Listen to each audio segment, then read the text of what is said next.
Welcome back, Spartan Nation. We now bring in Coach Chuck Grenier, legendary State of Michigan high school football, basketball, and football coach. He literally joins us 50 weeks a year. We take the 2 weeks off between Christmas and New Year's. 50 weeks a year he joins us, and we dig in on the good, the bad, and the ugly of whatever sport is going on currently. Or if it's in the off season, we look ahead at the program. And we're back to talk about the good, the bad, and the ugly with Michigan State football. And, Coach, they go in and they got a statement win. And I thought the offense came alive. But I want to talk to you as we start with the good. Mark D'Antonio says in his system of grading players, 17 to 20 production points on a defensive player is considered an excellent football game.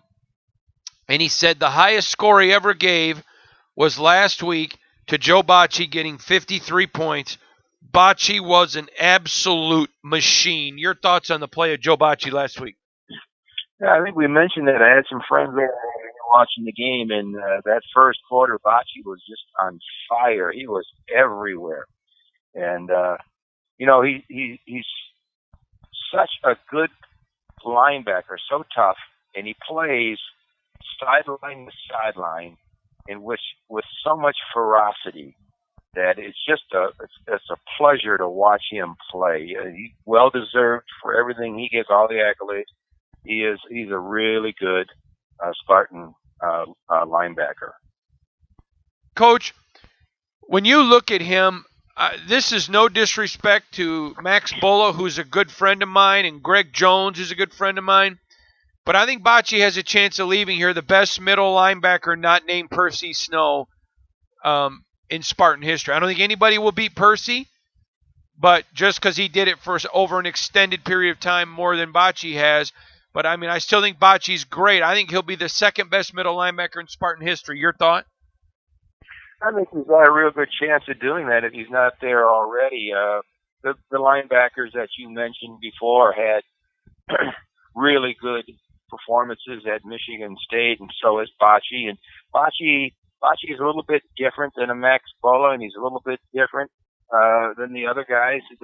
But the thing about Bocce is that where some of them may have lacked an item like maybe speed or something along that line, Bocce possesses that. So it really elevates him above some of the other linebackers that you mentioned. So yeah, he's definitely, in my book, is one of the best linebackers in Spartan history.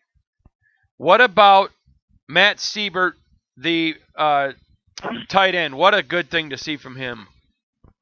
I've been watching him all year, and he started out a little slower, blocking-wise, and he's picked that up. He's become a really good receiver. He's, right now, my opinion, he's the go-to tight end. He's got good hands. He catches the ball when it's thrown to him, which is a problem with consistency with the other tight ends. But his blocking has improved. The more game reps that he gets, the better he seems to get. And he's just one of those guys that kind of feeds, if you will, on more playing time. And the more he gets, the better he seems to be.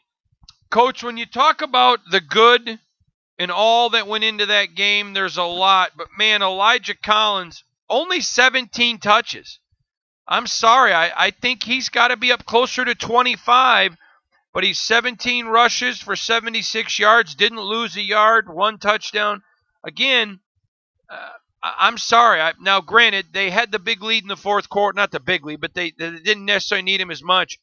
But I liked him getting 17 and Anthony Williams getting 7. Your thoughts? I thought, and I wondered during the course of the game, I even mentioned it to the guys I was watching the game with, why is he not in? Why did they take him out? To me, watching him in these last few weeks and getting his chances, he's earned the spot as the number one running back and to get more touches for sure. He is a fair blocker at this point. And remember, he's just a redshirt freshman. He's a fair blocker. And the bottom line, I think, and I mentioned this to the guys I was watching the ball game with, good things seem to happen with him on the field. And that's that's just the way it is. So if you got a running back out there and it's more positive than negative, that's the guy you got to go to. You watch him when they needed a yard or for a first down. He's got wiggle, he's got patience, he's got vision, and he's got that ability to do it. He can break tackles. He can't quite exactly be a speed merchant and run away from people, but he's got good speed and a good burst. I think he's well earned the number one running spot in more touches. Now, granted, I'm going to give them a mulligan because they were up in the fourth quarter, but I want to see him with 25 touches a game. Agree or disagree? Oh, I'd agree. Definitely agree. He's got to be your number one. All right. Now let's talk about somebody else. No, we're still on the good here. That tells you how good of a day they had when we are 6 minutes into your segment, Coach, and we're still talking about the good. Darryl Stewart. Yeah, Darryl Stewart, and again, I think we got to find him more in the passing game. He possesses good hand. He's really developing into a player that is a go-to player. I mean, late in the ball game, and they needed a big catch there late in the ball game, and I said you got to go to Darryl Stewart right now, and they did, and he makes the big catch.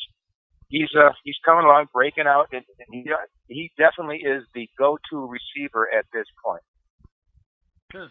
I agree with you. All right, lastly, when you talk about two more goods, how about Jake Hartburger? Yeah, we missed him a lot last year after the Arizona State game.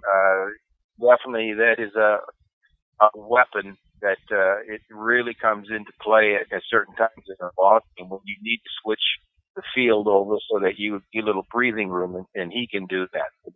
You get caught down into close like we did, and he just booms it out of there and reverses the situation as far as field presence, and he is definitely a big-time weapon. Coach, last of the goods, but we talked about Bocce, but really you could talk about the entire defense. The thing I was thinking about before we talked was how good the defensive line is. And that's just everybody, I think, can see that. I think they can see Williams and Panazooks and Willikis and then how dominant they are at the defensive line. But I think what's really missing and really doesn't get a lot of talk about besides Bocce is the linebackers, the Simmons and Thompson. They are just playing extremely well right now. And watching those guys play and then not necessarily going to the bench, watching the seconds come in, you get a really good feeling of just how good those guys are playing. Like that linebacker crew is really playing well. Safeties are playing extremely well. Your one corner, Scott, is playing extremely well, and Butler seems to be the one that opposing teams are singling out or going to try to get some deep passes, and I think Butler just needs a little more maybe technique work instead of he's got to turn to the ball more. That's kind of what the problem is. I think he's could have had like 3 interceptions this year that he wasn't watching before the ball, but had his eyes on the receiver. All right. We're talking to the one, the only, the great Coach Chuck Grenier. Coach, let's talk about the bad. And you and I love this player. So this is not bad in character. And we both think he's a good player. He's just in a slump. I asked Antonio about it yesterday about, when you got a great hitter who hits a slump, you don't want to bench him. You just keep putting him up there, let him take swings because he's a good hitter. This is a kid I believe in. I haven't wavered in. He's struggling. He's not good right now, but I have full confidence in him. That's Coughlin. Oh, yeah. And, he's been there in the past. He's made the big field goals in the past. And you watch extra points. He's right down the middle. He's right down Broadway with his kicks on extra points. And something happened. I don't know. He got a little mental thing going on there, which he missed those field. Remember, he was 100% of field goals before the Arizona State game, and then just something kind of went click or something, and he started missing field goals. But he made his last field goal against Northwestern. So I think whatever it was is over with. But And we talked about him earlier in the year being money, and he was money. It reminded me, there was an instance of a second baseman for the New York Yankees, and I can't recall the guy's name, but he's been around baseball for years and years. Chuck Knobloch. And all of a sudden, who was it? Chuck Knobloch. Yeah, and he couldn't throw at first base. Yeah. All of a sudden, if you ever watched golf with Charles Barkley, he takes perfect practice swings. Then when he tries to hit the ball, it's like, what happened, man? But anyway, I think Conklin's over with. He made his last field goal, and he's going to be money from now on. He's definitely a weapon, too.